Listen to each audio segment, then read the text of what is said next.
Wakey, wakey, everybody. This is Smiles Lewis. And Mack White. And it's the 128th episode of PsiOp Radio Live from Austin, Texas. This September 12th, 2010. 9 years. And it's kind of a old refrain at this point, but yes, indeed, that appears to have definitively been America's Reichstag fire. Yeah. And tonight our guest is Glen, the author of Nazi Hydra in America, Suppressed History of a Century. Glen, you still there? Oh, yeah. All right. Well, we got a short segment here, but we were just leading from the mind control research that seemed to have been launched by Nazi sympathizer Alan Dulles, who had helped cover up the crimes of the Nazis and the American corporate support for those Nazis and that fascist regime. And there's this importation. We haven't even touched on paperclip yet, the importation of all these Nazi scientists into American society, into the infrastructure of the military-industrial complex, the national security state. But again, there's some really interesting information in your book about the mind control stuff. But what's a good connecting point from here? Is it paperclip? Paperclip is probably the best known project that did import these scientists, and it wasn't just the scientists they imported. They imported a lot of Nazi Queaslings. Nixon, again, we'll go back to Nixon and Alan Dulles. When Nixon was vice president, him and Dulles both believed in importing as many Nazi Queaslings as they could from Eastern Europe, because they both viewed them as that they would be useful in getting out the vote. So you ended up with a lot of, Hungarians that was members of the Arrow Cross, for instance, or the Utashi from Yugoslavia that they imported. It was the scientist was trying to deny the Soviets have anything of value. So they was importing anybody and everybody. Now, I've also heard that some of these people were seated in America's universities, and of course, it was throughout many of these universities that some of these MK Ultra programs continued. And is that accurate? I believe so. Yes, it is. And not only in this country, but there was also some of them that filtered into Canada as well in the university, and not only the university system, but the mental health system. Kathy O'Brien, for instance, her book, she was a Canadian that was a victim of mind control. Another good book from the U.S. side would be Candy Jones. The Control of Candy Jones, yeah. Yeah.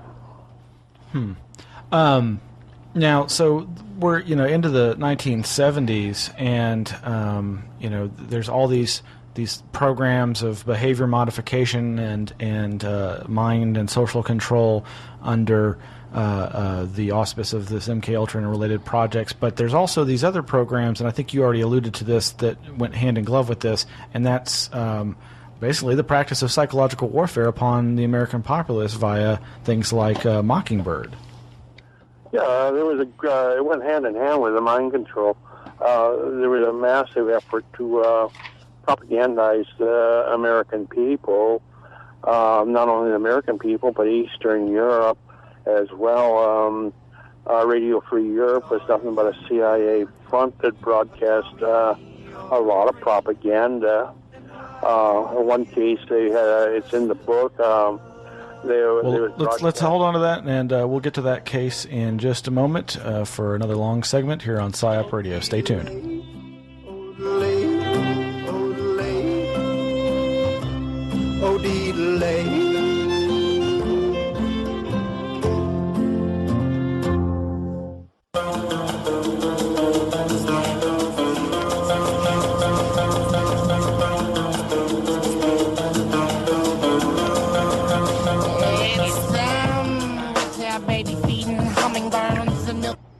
Welcome back, everybody.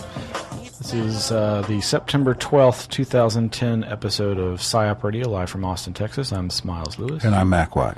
And our guest tonight is Glen Yeadon, the author of Nazi Hydra in America, Suppressed History of a Century. You can find out more about how to order that book over at progressivepress.com. Glen, you still there? Oh, yeah. Glen, so you were just starting to describe some of the psychological warfare techniques that were implemented back then, like, was it the radio techniques you were talking about? Oh, one case they was using on Radio Free Europe, they was using a captured document from a Nazi. They was blaming that it was written by a communist, and they was blaming it involved in how to terrorize a community basically into submission. But it was actually wrote by the Nazis. It wasn't the Soviets, but the Soviets got the blame for it. In this country here, this the press and everything was infiltrated, I guess is the best word, steadily and heavily by the CIA. At one time, the CIA had a school that it ran for journalists. Wow. These journalists went to work for your broadcast companies and your major papers. And they actually was trained by the CIA. They was trained, their journalist degree, or journalism was taught by them, by the spies themselves. And at the top of these news organizations, you had people who had interesting connections. Tell us about William Paley, the founder of CBS. William Paley? Yes. Oh, gosh, I can't remember that right now offhand. You mentioned in the book that he was an associate of Allen Dulles. Well, CBS was founded by none other than William Casey. Eventually, the CIA director under George Bush. Paley was another one. I think he ran a large chain of newspapers. Is that correct? William Paley was CBS, and William Casey was he was the one that founded Cap Cities Communications, that became ABC. Yeah. And so that's two networks right there that there's a direct CIA influence. Yeah, they was all over the media. I think all your media was, I think all three of them, plus the wire services was infiltrated by the Hearst. They didn't have to worry about Hearst so much because Hearst was already sympathetic to the fascists. Mm-hmm. The Hearst and McCormick papers. Yeah. Well, the Nazi presence in America was doing more than just trying to survive post-war. They had an agenda. What was that agenda? Their agenda, the Nazis themselves had an agenda to come back. They had a comeback plan. It was well organized, well financed. Bormann was in charge of it on the German side. And after the troops landed in Normandy, he held what is called a Red House meeting. He, at that point, told these SS officers that they was free to invest in America and free to export as much money as they could to any foreign country. And one of the things Bormann did was he not only exported money and gold and jewels, he also exported technicians to staff factories and stuff, the patents, and then he created a whole host of foreign companies that would be Nazi-owned after the end of the war. In this country, they concentrated on the petroleum pharmaceutical industries, and the Nazis invested heavily in those. They bought their stocks through Argentina, and again, one of the Dulles brothers was mixed up in that, and how they got their money through Argentina to buy the stocks in America. Mm. Argentina seems to have played a significant role in the post-World War efforts of the Nazis. What else was going on through there? Well, Argentina was destined for the ratlines, and not only the gold and the stuff, but the ratlines themselves. In fact, there was an Argentina author. He's the first one I've seen that broke it, but I don't think he knew what he got when he broke it. But according to him, Argentina in the summer of 1942 sent 2 diplomats to Europe, and they visited with the Vatican and the Pope. And they had a long meeting with the Pope, or the Vatican, I should say. And at the close of the meeting, the Vatican urged Argentina to please be liberal in your immigration laws after the war. So this, to me, was the Vatican setting up the ratlines in 1942. Wow. You know, I would think, churches are supposed to be all about community and love and happiness, and yet over and over again they're used by political factions for political agendas, and often, far too often, and this is just, I think, the nature of religions themselves.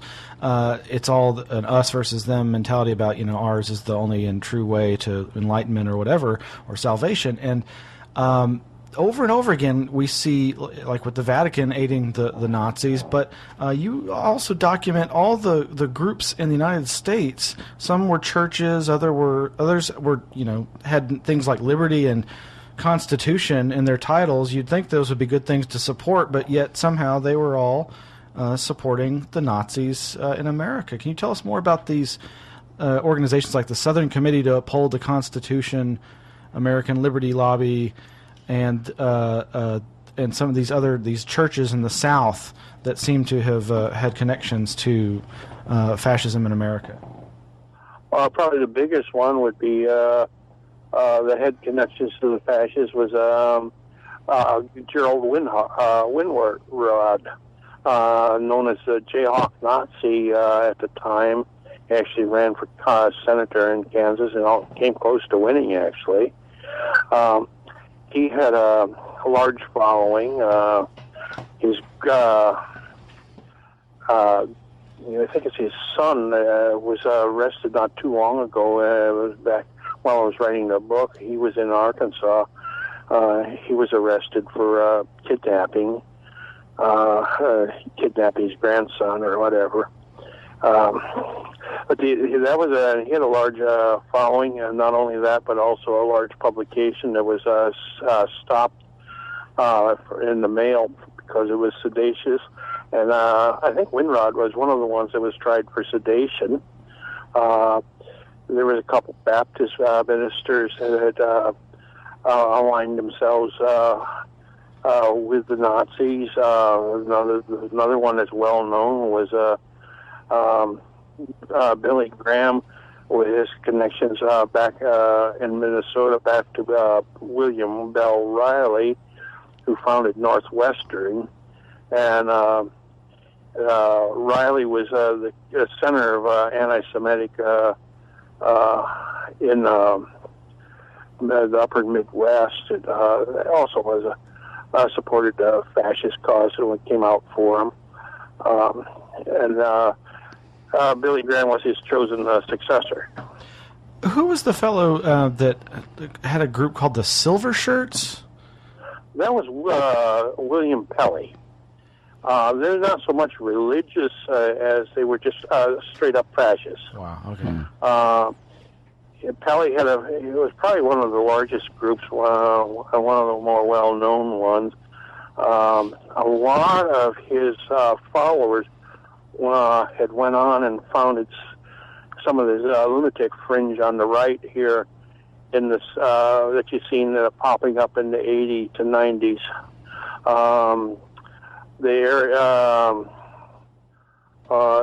What was his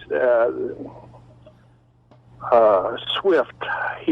One time he ran for governor of California.